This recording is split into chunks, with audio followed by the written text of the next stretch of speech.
Happy midweek, chikahan mga kapuso! Matapos makipit senyor, nakihalabira naman ang ilang kapuso and sparkle stars. At bilang fun-filled, puno rin ng learnings ang kanilang pakikisaya sa Ati-Atihan Festival. May report si John Sala ng GMA Regional TV. Welcome to Kalibo! Hala, Bira! Puwera pasma! Dekada na ang dinarayo ang tinaguriang Mother of All Philippine Festivals, ang Kalibo, Senyor Santo Niño at Ati-Atihan Festival.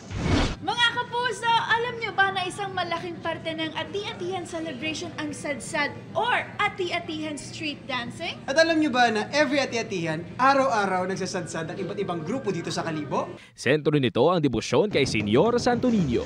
Maliban sa sadsad, isa sa pinakamahalagang kaganapan sa fiesta ay ang Pilgrim's Mass at ang Grand Procession na dinaluhan ng mga bisita mula sa iba pang lugar sa Western Visayas. My third and my last point. Ang feels na ito, na-experience din ng prinsesa ng City Jail Stars, Allen Ansay, Sofia Pablo at Beauty Gonzalez, with sparkle artist Sean Visagas. First stop nila sa Ati-Atihan Gallery, kung saan nakalagay ang iba't ibang Ati-Atihan costumes, artworks, miniatures, at Santo Niño images. Sinubukan pa nga nila ang pagsusuot ng headdress.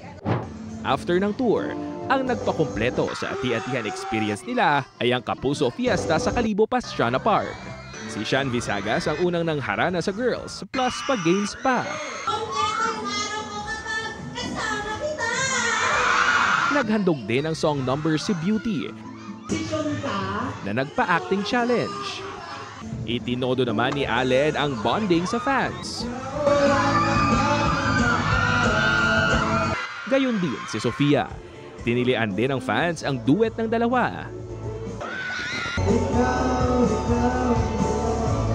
Sobrang saya. Naku, maraming salamat sa pag-init na pagtangkap sa amin. Ang sarap-sarap kumanta sa harap ng lahat. Lagi namin sinasabi na ang sarap pag-perform pag nakikita mong masaya yung mga tao. Ramdam namin yung vibe ng Ati-Atihan Festival. Happy Ati-Atihan Festival mga kapuso! Mula sa GMA Regional TV at GMA Integrated News, John Sala. Nakatutok, 24 oras.